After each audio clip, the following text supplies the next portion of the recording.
En la madrugada gélida del 12 de marzo de 1673, en los aposentos imperiales del Palacio de Hofburg, una joven de apenas 21 años agonizaba en una cama empapada de sangre y sudor.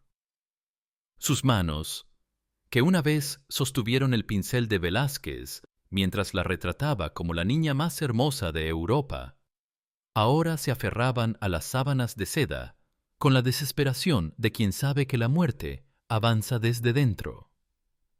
Margarita Teresa de Austria, emperatriz del Sacro Imperio Romano Germánico, había parido 6 veces en 6 años. Solo una hija había sobrevivido. Su cuerpo, destruido por generaciones de endogamia Habsburgo, finalmente se rendía. Los médicos susurraban en latín sobre humores corruptos y sangre viciada, pero no entendían la verdad. Estaban presenciando el colapso de siglos de matrimonios consanguíneos. El emperador Leopoldo, su tío y esposo, observaba desde la puerta con la frialdad de quien calcula pérdidas políticas. Ya no era la promesa dorada de una dinastía, ya no era la esperanza de 2 imperios. Solo era una mujer joven, muriendo por el pecado que otros habían cometido mucho antes de que ella naciera. Dicen que el cuerpo no miente, y el de Margarita Teresa contaba la historia más cruel jamás escrita, la de una princesa sacrificada en el altar de la pureza de sangre. Para entender cómo llegó hasta ahí, hay que volver a un tiempo cuando aún sonreía, cuando aún creía que el mundo la protegería. Margarita Teresa nació el 12 de julio de 1651 en el Real Alcázar de Madrid, en una España que aún se creía el centro del mundo, pero ya olía a decadencia. Era hija de Felipe IV, el rey planeta que gobernaba un imperio donde nunca se ponía el sol, y de Mariana de Austria, su sobrina, en una unión que ya concentraba siglos de matrimonios consanguíneos como estrategia política normalizada. Su llegada fue celebrada como un milagro diplomático, una infanta que podría sellar para siempre la alianza entre las ramas española y austriaca de los Habsburgo. Desde sus primeros días no fue solo una niña, fue una inversión. Su padre, el rey Planeta, la contemplaba con una mezcla de orgullo paternal y cálculo político frío. Era hermosa, evidentemente inteligente, perfecta para los planes dinásticos que se trazaban en los consejos de Estado. Lo que nadie sabía entonces era que ya cargaba en su sangre la herencia maldita de demasiados matrimonios entre parientes cercanos. Su madre, Mariana de Austria, había llegado a España con 14 años para casarse con su tío Felipe IV, repitiendo el patrón que ahora se prepararía para su hija. La endogamia no era un accidente, era una política de Estado. Los Habsburgo habían convertido el incesto en arte diplomático, convencidos de que mantener la sangre pura garantizaba la legitimidad del poder. Cada generación era más frágil que la anterior, pero cada generación insistía en perpetuar el círculo vicioso. La infancia de Margarita Teresa transcurrió entre los salones dorados del Alcázar, donde Diego Velázquez la inmortalizó en una serie de retratos que hoy nos permiten seguir, año tras año, su transformación de niña radiante en joven frágil. En esos lienzos, conservados ahora en el Museo del Prado, Margarita Teresa aparece vestida de rosa, de azul, de plata, siempre rodeada de lujo imperial. Pero hay algo en sus ojos que parece presagiar el destino que le esperaba. Su educación fue exquisita, como correspondía a una futura emperatriz. Hablaba español, alemán, francés y latín con fluidez. Tocaba el clavicordio con destreza, bordaba como una maestra artesana y conocía las intricadas reglas del protocolo cortesano mejor que muchos diplomáticos. Pero sobre todo, desde que tuvo uso de razón, supo que su cuerpo no le pertenecía. Pertenecía a la política, a la dinastía. al futuro del imperio. Cada comida era supervisada para mantener su figura. Cada enfermedad analizada por sus implicaciones reproductivas. Cada gesto evaluado por su capacidad de atraer a futuros pretendientes. A los 3 años, sin que ella lo supiera, su destino ya estaba sellado con cera roja y firmas imperiales. Su tío Leopoldo I, emperador del Sacro Imperio Romano Germánico, la había elegido como futura esposa en una decisión que se tomó en los despachos de Viena sin consultarle a nadie. No por amor, evidentemente, sino porque la unión concentraría de forma perfecta las dos ramas principales de los Habsburgo. Era una estrategia política brillante, pero también una sentencia genética. Durante años, Margarita Teresa creció sabiendo que algún día se casaría con ese tío al que solo conocía por cartas ceremoniosas y retratos oficiales. Su correspondencia infantil con él, conservada en los archivos secretos de Viena, revela a una niña que intenta desesperadamente complacer a un extraño que será su esposo. Le escribía sobre sus estudios, sobre sus progresos en música, sobre su salud siempre delicada. Él le respondía con formalidad diplomática, como si fuera un embajador experimentado, cortejando a una aliada política. Las cartas de Margarita Teresa de esa época son documentos estremecedores.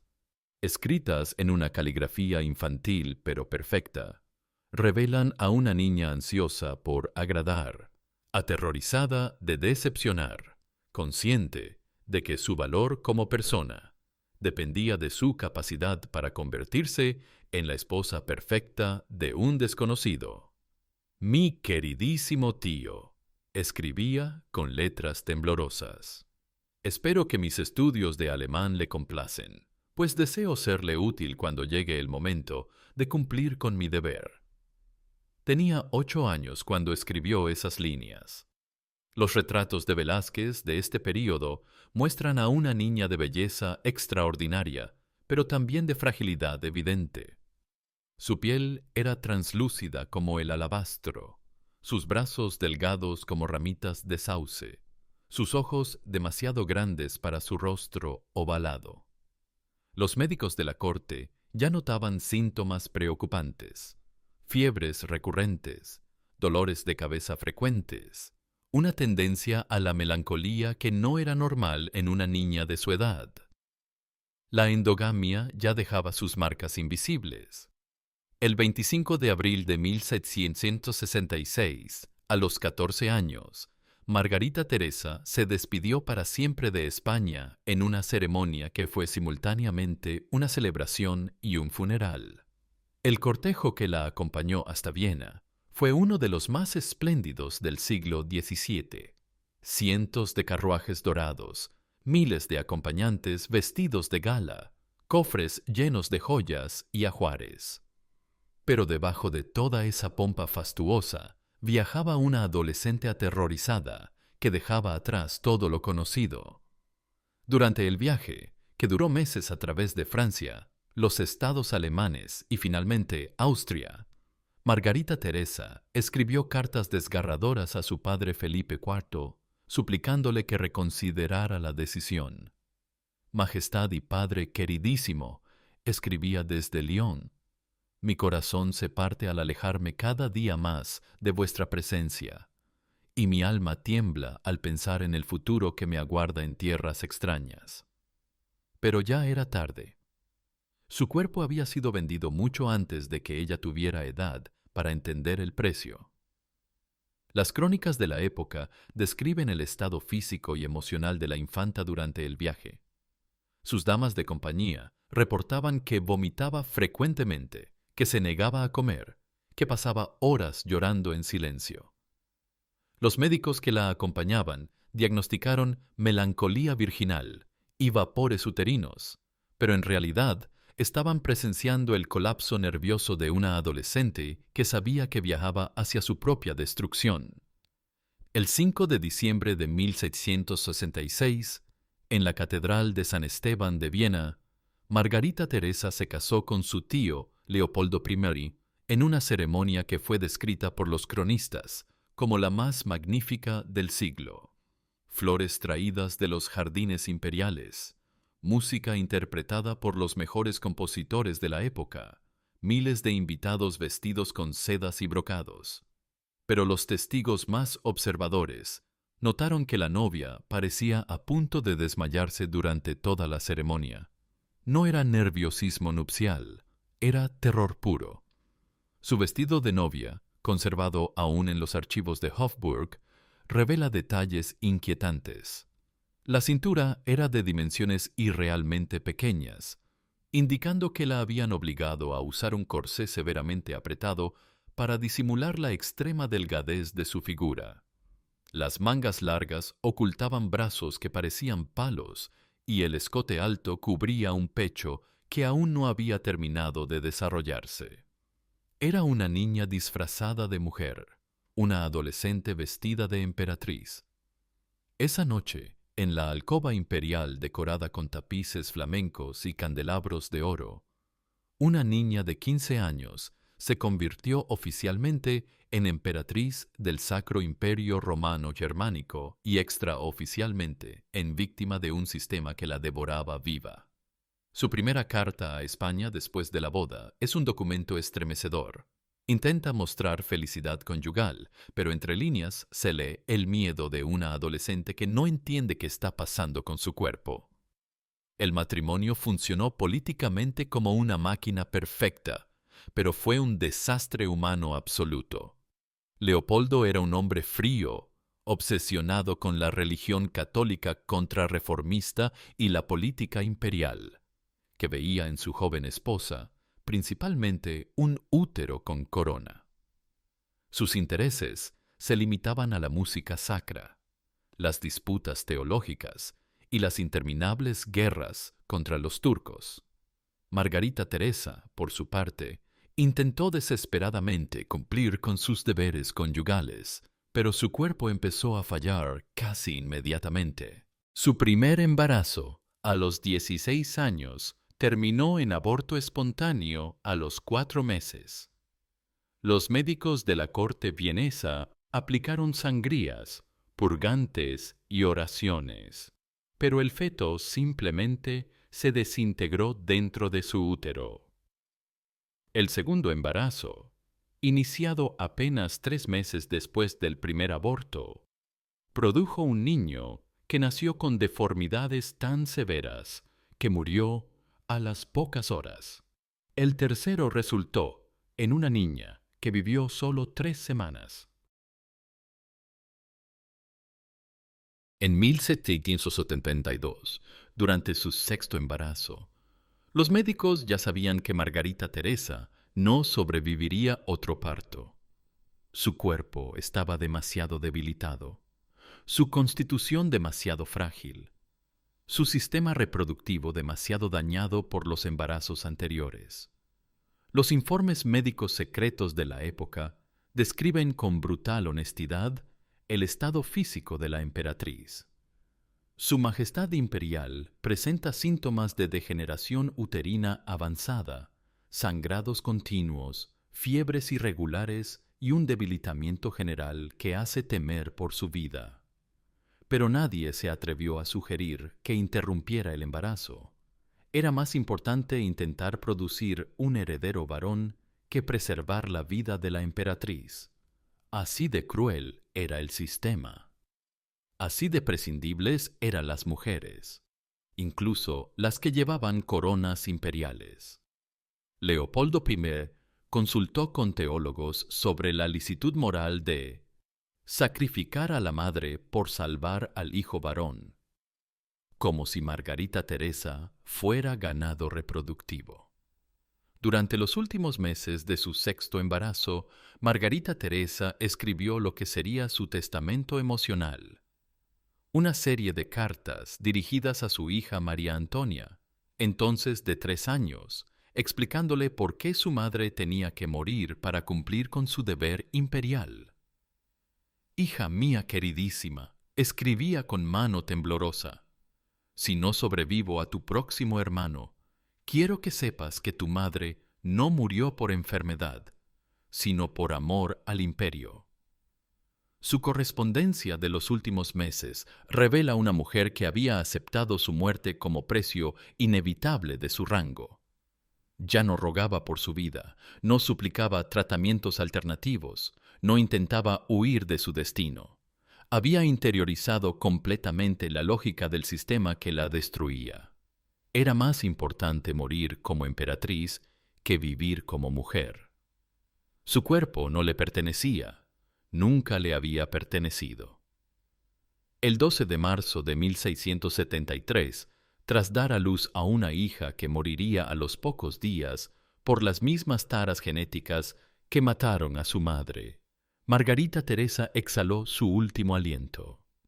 Tenía 21 años. Su cuerpo, que había sido promesa de alianza política, se convirtió en testimonio de un sistema que devoraba a sus propios hijos.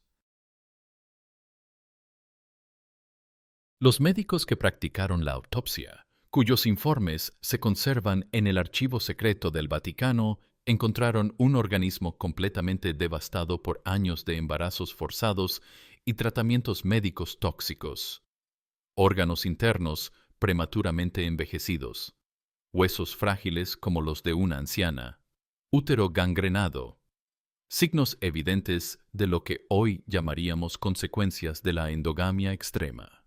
Su cuerpo era un mapa anatómico de los errores de una dinastía. Su muerte marcó el final simbólico de la grandeza Habsburgo española y el inicio del declive definitivo del imperio donde nunca se ponía el sol. Sin heredero varón viable, sin más posibilidades de alianza matrimonial exitosa, la rama española de la dinastía comenzó su agonía final. Carlos II, su hermano, moriría sin descendencia 30 años después, cerrando para siempre la Casa de Austria en España. Pero Margarita Teresa no murió sola. Con ella murieron las ilusiones de un sistema que había confundido la pureza de sangre con la salud dinástica, que había sacrificado la vida humana en el altar de la continuidad política, que había convertido úteros en campos de batalla y princesas en moneda de cambio diplomático. Su muerte fue el precio final de una endogamia que había comenzado como estrategia política y había terminado como suicidio colectivo. La historia de Margarita Teresa no es solo sobre una princesa muerta prematuramente. Es sobre un sistema que convirtió el amor en política, la maternidad en deber de Estado, la vida en moneda de cambio internacional. Su cuerpo no le pertenecía cuando nació, no le pertenecía cuando se casó, no le pertenecía cuando parió, no le pertenecía cuando murió. Fue una mujer reducida a útero imperial, un ser humano convertido en herramienta diplomática. Siglos después, los retratos de Velázquez, conservados en el Museo del Prado, nos muestran a una niña que sonríe sin saber que ya está condenada, que posa con vestidos imperiales sin entender que son mortajas anticipadas, que mira al futuro con ojos inocentes sin sospechar que no habrá futuro para ella.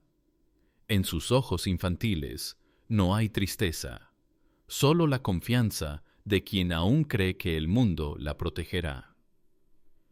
Pero el mundo no la protegió, la vendió, la usó, la destruyó sistemáticamente. Y aún hoy, cuando vemos matrimonios arreglados justificados por tradiciones familiares, cuando vemos mujeres tratadas como objetos reproductivos en nombre de la continuidad patriarcal, cuando vemos sistemas que sacrifican vidas individuales por mantener estructuras de poder heredadas, la sombra de Margarita Teresa nos susurra desde los pasillos de la historia. Algunos precios son demasiado altos, incluso para los imperios más poderosos del mundo. Esta es la historia de una niña que nunca dejó de serlo, de una emperatriz que murió siendo prisionera de su propia sangre, de un cuerpo que pagó las deudas genéticas de una dinastía obsesionada con su propia pureza. Margarita Teresa no fue víctima del destino ni de la casualidad histórica. Fue víctima de un sistema que valoraba más la continuidad dinástica que la vida humana, que prefería mantener el poder familiar antes que proteger a sus propias hijas. Así mueren las inocentes, no con violencia espectacular, sino con indiferencia sistemática, no por los enemigos del imperio, sino por los que juran protegerlo. Margarita Teresa fue sacrificada en el altar de una pureza que era, en realidad, putrefacción.